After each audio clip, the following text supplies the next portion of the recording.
हैं हरीश जी, बहुत स्वागत आपका एबीपी न्यूज में। सर, ये तो बड़ी आपदा, बड़ी त्रासदी आई है, आपके पास क्या जानकारी है? जी, ये खीर गंगा, ऐसे तुस्तानी भाषा में उसको खीर गाड़ कहते थे पहले। जी ये धराली गांव उसके बगल में बसा हुआ है और कुछ निर्माण अब जब ये क्योंकि यात्रा मार्ग में है गंगोत्री की, तो वहां पर लोगों ने होम स्टे और कुछ घर बना दिए थे, होटल्स बना दिए थे। और ये गाड़ थी, मतलब कोई बड़ी ऐसी वो नहीं थी, इससे कोई खतरा लोगों को नहीं दिखाई देता था। पहले कभी एक इसमें इसी तरीके का भूस्खलन हुआ था और उस समय लोग 200 साल 250 साल पहले नुकसान हुआ ये बताया जाता है। लेकिन उस समय भी कल्पेश्वर का मंदिर है, यहाँ एक ऐतिहासिक मंदिर है और मंदिर समूह है, वो दब गया था उसके तहत जो है।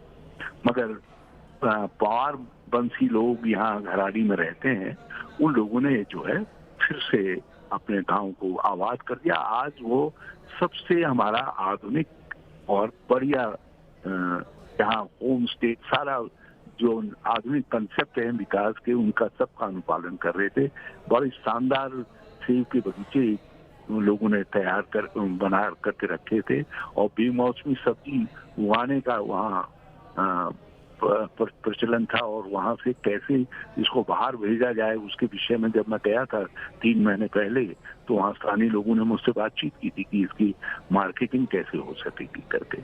तो ये उस गांव में ये अचानक आई है बाढ़, जिसको देख नहीं सके, पहले से अंदाज नहीं लगा सके, बल्कि सामने मुखबा का गंगा जी का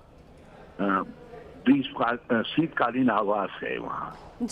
माँ गंगा की गंगा जो है मुगवा में आ जाती है, ये बिल्कुल धराली गांव के सामने है।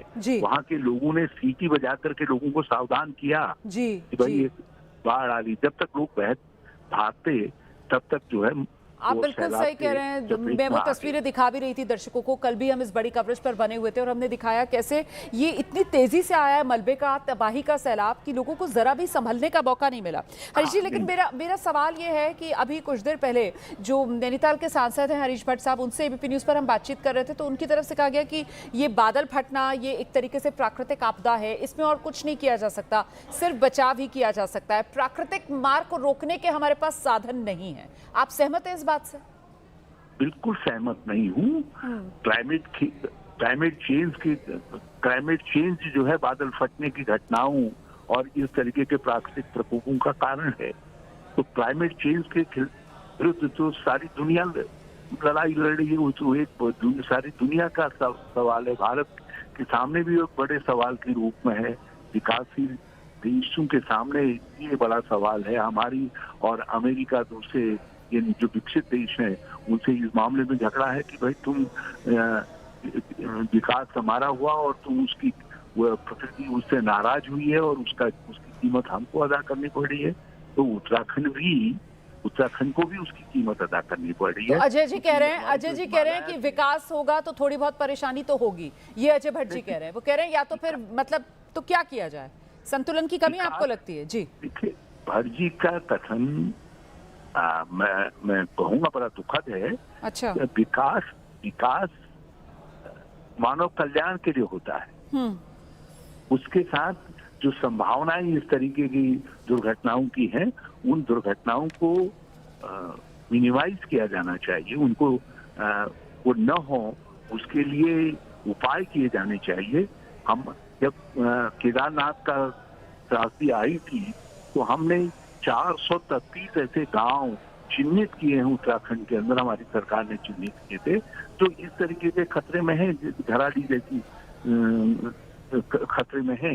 इन गांवों के लिए सुरक्षा के उपाय किए जाने चाहिए ना। तो क्योंकि आपने खुद ही केदारनाथ त्रासदी का जिक्र किया, तो क्या आपको लगता है कि केदारनाथ त्रासदी, जोशीमठ जिस तरीके से खतरे की जद में है, सिलक्यारी टनल वाला मामला भी हमने पिछले दिनों देखा था, कोई सबक हम लोग नहीं ले रहे हैं इन तमाम घटनाओं से जो पहाड़ में हो रही हैं? बिल्कुल, बहुत सही प्रश्न आपने मुझसे पूछा और मैं इसको बार बार कह रहा हूं कि हमको विकास चाहिए, लेकिन हमको विकास अपनी स्थानीय परिस्थितियों के अनुरूप विकास चाहिए। ये बुनियादी बात आपने कही है, विकास हो लेकिन स्थानीय परिस्थितियों के अनुरूप विकास हो। और बड़ा दुख जताया है अजय भट्ट ने जिस तरीके का बयान दिया उसको लेकर। हरीश रावत को आप सुन रहे थे, पूर्व मुख्यमंत्री उत्तराखंड के एबीपी न्यूज पर अपनी बात रखते हुए।